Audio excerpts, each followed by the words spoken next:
नमस्कार दोस्तों, मैं सोनू शर्मा। क्या आपकी भी सैलरी हर महीने आती है और पलक झपकते ही गायब हो जाती है? क्या हर अप्रेजल में बस यही सुनाई देता है कि इस बार नहीं, अगली बार देखेंगे? क्या आप ऑफिस में जी तोड़ मेहनत कर रहे हो, टाइम पर आ रहे हो, हर टारगेट पूरे कर रहे हो और फिर भी आपकी सैलरी जस की तस है? तो माफ कीजिए, गलती दुनिया की नहीं, शायद आपके अंदर ही कोई टर्माइट लगा हुआ है जो आपकी ग्रोथ को अंदर ही अंदर खा रहा है। आज उन टर्माइट को पहचानने का दिन है। अगर आप चाहते हैं कि आपकी सैलरी आसमान छुए और आपको आपके टैलेंट की सही कीमत मिले, तो आज का वीडियो बहुत ध्यान से सुनना। आज का वीडियो आपके दिल पर लगेगा, आपकी ईगो पर चुभेगा, लेकिन अगर हिम्मत से मेरी आज की बातों को पकड़ लिया तो अगला प्रमोशन ऐसा होगा जिसकी उम्मीद भी आपने नहीं की होगी। आज मैं बताऊंगा कि वो ऐसी कौन सी 5 चीजें हैं जिसे करने से आपकी सैलरी में अच्छा खासा हाइक होगा, और इस वीडियो के आखिर में वो 9 गलतियां भी बताऊंगा जो कई एम्प्लॉइज रोज करते हैं, जिसकी वजह से उनकी ग्रोथ रुक जाती है।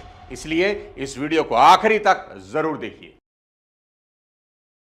सैलरी बढ़ाने के लिए सबसे इंपॉर्टेंट सीख आपको सीखना होगा और अपनी वैल्यू हर दिन हर महीने बढ़ानी होगी। एक बेहद कड़वा सच आपको बताता हूं, हर इंसान अपनी औकात के बराबर ही पैसा कमाता है, और औकात का मतलब यहां कपड़े, गाड़ी या घर नहीं, बल्कि स्किल्स, टैलेंट और पॉजिटिव माइंडसेट से है। कुछ समय पहले एक व्यक्ति ने मुझसे फोन पर कहा कि सोनू सर, इतनी कम सैलरी में गुजारा कैसे चलेगा? कंपनी सिर्फ 25,000 रुपया देती है। तो मैंने कहा, तू आधी बात बता रहा है, कंपनी तुझे 25,000 देती है ये पूरी बात है, क्योंकि तेरी ही कंपनी में किसी को 50,000 भी मिलते होंगे, तेरी ही कंपनी में किसी को 1 लाख भी मिलते होंगे, तेरी ही कंपनी में कोई 5 लाख और 10 लाख भी लेता होगा, तुझे 25,000 मिलते हैं। उसने बोला, ऐसा क्यों कि किसी को 10 लाख और मुझे 25,000? मैंने कहा, बात बड़ी कड़वी है लेकिन बताऊंगा जरूर।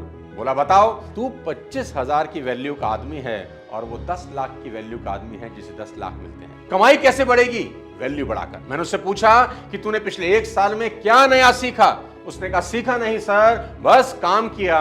मैंने जवाब दिया, इसलिए तुम्हें सैलरी नहीं मिल रही, बस मजदूरी मिल रही है। दोस्तों याद रखना, आपकी सैलरी आपकी स्किल का रेट है। जो जितना जानता है उतना कमाता है। करना क्या है वो सुनो। हर महीने एक नई स्किल डेवलप करने की तरफ काम करना, चाहे वो एक्सेल हो, चाहे प्रेजेंटेशंस, चाहे एआई टूल, चाहे टाइम मैनेजमेंट मेथड या कम्युनिकेशन। कुछ ना कुछ अपने को बेहतर बनाने की तरफ काम करते रहना लगातार, क्योंकि स्किल्स आपकी वैल्यू बढ़ाती हैं और वैल्यू आपकी सैलरी। इंटरनेट पर हजारों कोर्स हैं यार, कुछ फ्री हैं, कुछ पेड।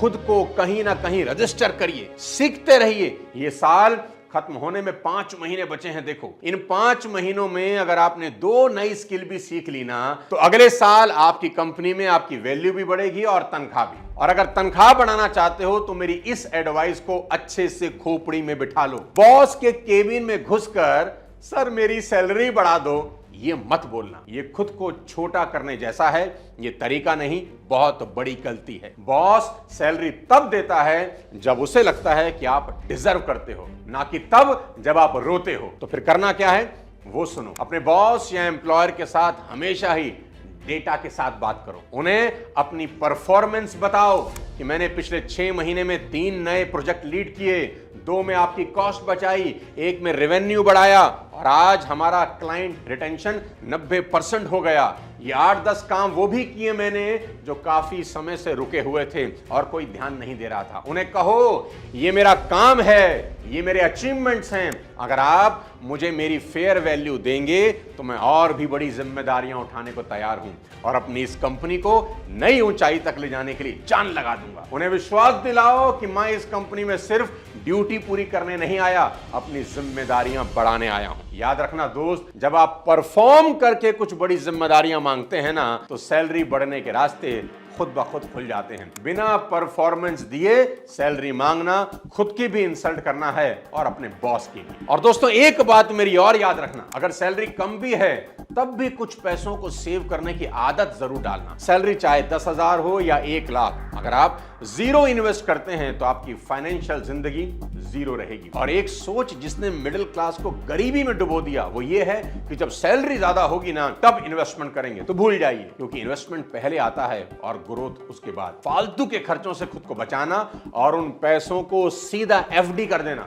क्योंकि एफडी का जमाना दोबारा से लौट रहा है। और आज तो ऐसे ऐसे एफडी प्लान अवेलेबल हैं जो 8% से ज्यादा का इंटरेस्ट रेट भी देते हैं। स्टेबल मनी ऐप पर आप चेक कर सकते हैं, जहां 8.4% तक एफडी पर रिटर्न मिल रहे हैं, वो भी बिना अकाउंट ओपन किए। सिर्फ 1000 रुपए से भी आप एफडी स्टार्ट कर सकते हैं। स्टेबल मनी एक सेफ प्लेटफॉर्म है। रिसेंटली इन्होंने $20 मिलियन की फंडिंग उठाई है और कल से इसके जरिए आपको अमिताभ बच्चन से मिलने का मौका भी मिल सकता है, क्योंकि कौन बनेगा करोड़पति फिर से शुरू हो रहा है। और अगर आप स्टेबल मनी के जरिए कोई सवाल पूछते हैं तो आप जीत सकते हैं केवीसी के सेट पर जाने का मौका। और सेफ्टी के लिए यह बता दूं कि इंडिया के सारे बैंक में 5 लाख तक का अमाउंट DICGC के थ्रू इंश्योर्ड होता है, जो कि RBI की सब्सिडरी है। तो बिंदास इन्वेस्टमेंट करिए, लिंक आपकी हेल्प के लिए डिस्क्रिप्शन में दे रहा हूं। और याद रखना, कम सैलरी वाला इंसान ज्यादा सैलरी वाले उस इंसान को पीछे छोड़ देता है जिसमें इन्वेस्टमेंट की आदत नहीं होती। अब ध्यान से सुनना मेरी अगली एडवाइस, ये सबसे ज्यादा इंपॉर्टेंट है। जितना मिल रहा है ना उससे ज्यादा काम करना। अगर तुम्हें 20,000 की सैलरी मिल रही है तो तुम 20,000 का काम कभी मत करना दोस्त, तुम 40,000 का काम करना। कुछ लोग इससे बिल्कुल उलट करते हैं, 20,000 की सैलरी में 15,000 का काम करते हैं और खुद को बहुत स्मार्ट समझकर रोज घर आ जाते हैं। उनको लगता है आज भी बॉस को चूना लगा दिया, कुछ किया ही नहीं आज। ये तरीका आपको खुद अंदर से खोखला बना देता है और एक दिन आता है कि जितने का काम कर रहे होते हो ना, पगार उतनी ही हो जाती है। उसके उलट कुछ लोग ऐसे होते हैं जो 20,000 की सैलरी में 30,000 का काम करते हैं और हर दिन बेहतर होते जाते हैं और एक दिन उनकी सैलरी उनके काम के बराबर यानी 30,000 हो ही जाती है। और ऐसे लोग जब 30 मिलते हैं ना तो 50 का काम करके एक दिन अपनी सैलरी 50 पर ले जाते हैं और यही तरक्की करने का लक्षण है। लेकिन दुनिया अनोखी है। यहां आदमी कहता है मुझे पहले ज्यादा मिले फिर मैं ज्यादा दूंगा, लेकिन सफल लोग उल्टा सोचते हैं। वो कहते हैं मैं पहले ज्यादा दूंगा ताकि दुनिया मेरी कीमत बढ़ाने पर मजबूर हो जाए। याद रखना, आपका फ्यूचर आपके एक्स्ट्रा एफर्ट से बनता है, ना कि आपकी बेसिक ड्यूटी से। बॉस आपको काम के लिए कहे ना कहे, आपकी सैलरी बढ़े या ना बढ़े, पर आप अपना स्टैंडर्ड इतना ऊंचा रखना कि एक दिन दुनिया बोले ये बंदा नहीं ब्रांड है, और एक दिन आएगा कि बॉस बोलेगा ही बोलेगा। अगर इसको आगे नहीं बढ़ाया ना तो साला कंपनी का नुकसान हो जाएगा। अब सुनो सैलरी बढ़ाने की मेरी अगली एडवाइस, ये थोड़ा हटकर है। सैलरी सिर्फ मेहनत करने से नहीं, मेहनत दिखाने से बढ़ती है। जी हाँ, क्योंकि जो दिखता है वही बिकता है। दफ्तर में सबसे बड़ा धोखा है ये सोचना कि मैं चुपचाप काम करता हूं, एक दिन सबको दिखेगा। ऐसा कभी नहीं होता भाई। यहाँ भगवान भी अगर अवतार लेते हैं ना तो शंख बजता है कि प्रभु आ गए हैं। ये मार्केटिंग और एडवर्टाइजमेंट का जमाना है। चाहे कंपनी मीटिंग हो, चाहे इवेंट्स हो, चाहे टाउन हॉल, हर जगह तुम्हारी आवाज गूंजनी चाहिए। खुद की ब्रांडिंग करो। आज अगर तुम खुद को बेच नहीं सकते तो तुम्हारे टैलेंट की साला कोई कीमत नहीं। और काम अकेले कभी मत करना, टीम के साथ चलना, दूसरों की खूब मदद करना, क्योंकि जब तुम्हारा नाम दूसरों की जबान पर आएगा ना तब बॉस के कान खड़े होंगे। अगर तुम गुमनाम रहोगे तो सैलरी भी गुमनाम ही रहेगी। इसलिए आज से और अभी से छुपना बंद करो, चमकना शुरू करो और लीड करो, क्योंकि महल उन्हीं के बनते हैं दोस्त जो मंच पर चढ़ते हैं, पीछे बैठने वाले सिर्फ तालियां ही बजाते रहते हैं। अब बताता हूं लास्ट एडवाइस, बॉस को इंप्रेस करने की कोशिश कभी मत करना, बस उसे अपने काम से स्ट्रेस फ्री बना देना। याद रखना कि दफ्तर में वो लोग कभी नहीं चमकते जो सारा टाइम बिजी रहते हैं। दफ्तर में वो लोग चमकते हैं जो नतीजे देते हैं, वो भी बिना कहे। मैं इसको बोलता हूं फिलॉसफी ऑफ परफॉर्मेंस, कि आप इतना बेहतर और अच्छा काम करें कि आपके बॉस, आपके मालिक को एम्बैरेसमेंट फील हो आपकी करंट सैलरी देने में। You should perform so well that it will be embarrassed for your boss to pay you whatever is your current salary। मेरा पर्सनल एक्सपीरियंस कहता है दोस्त कि सैलरी डिमांड करने से नहीं बढ़ती, परफॉर्मेंस देने से ही बढ़ती है, और वो भी लगातार, हफ्ते,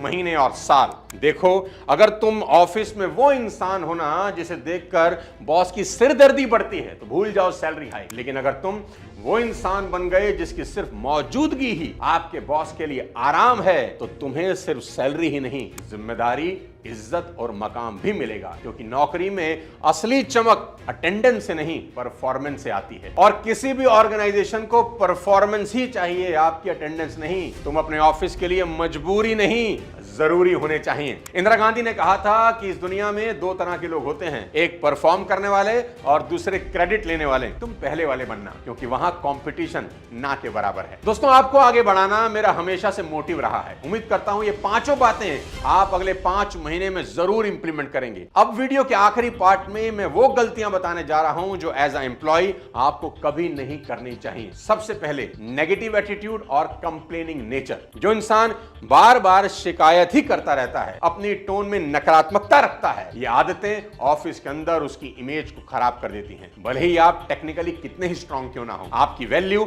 आपकी कंपनी में हर रोज घटती है और अप्रेजल के वक्त ये बड़ा फैक्टर साबित होता है। दूसरी गलती, हमेशा दूसरों की बुराई करना या गॉसिप कल्चर में शामिल होना। दोस्तों, ऑफिस पॉलिटिक्स और पीठ पीछे बातें करना किसी भी इंसान की इमेज को खत्म कर देता है। सीनियर को लगता है कि आप टॉक्सिक एनवायरनमेंट फैला रहे हैं। इससे आपको हर हालत में बचना चाहिए। सिर्फ अपने काम से मतलब रखो, दुनिया जाए भाड़ में। तीसरी गलती, फिक्स्ड माइंडसेट। मतलब जब आप बोलते हैं ये मेरा काम नहीं है, मैं क्यों करूं, अगर आप हर बार बोलते हो ना ये मेरी जेडी में नहीं है, तो आप ग्रोथ के लिए अनफिट माने जाते हो। मैंने शुरू में भी समझाया है कि अगर एक्स्ट्रा पाना है तो एक्स्ट्रा करना शुरू कर दीजिए। चौथी गलती, डेडलाइन मिस करना या फॉलोअप में ढील देना। टाइम मैनेजमेंट और अकाउंटेबिलिटी का ना होना अप्रेजल में सबसे बड़ा रेड फ्लैग माना जाता है। हर काम में लेट लतीफी बेहद नुकसानदायक साबित होती है। टाइम से पहले प्रोड्यूस करना सीखना होगा, तभी सबसे अलग नजर आओगे। पांचवी गलती, सीखने से मना करना या फीडबैक को इग्नोर करना। जो लोग फीडबैक को पर्सनली लेते हैं, अपनी ईगो पर ले लेते हैं और खुद को बदलने से इनकार करते हैं,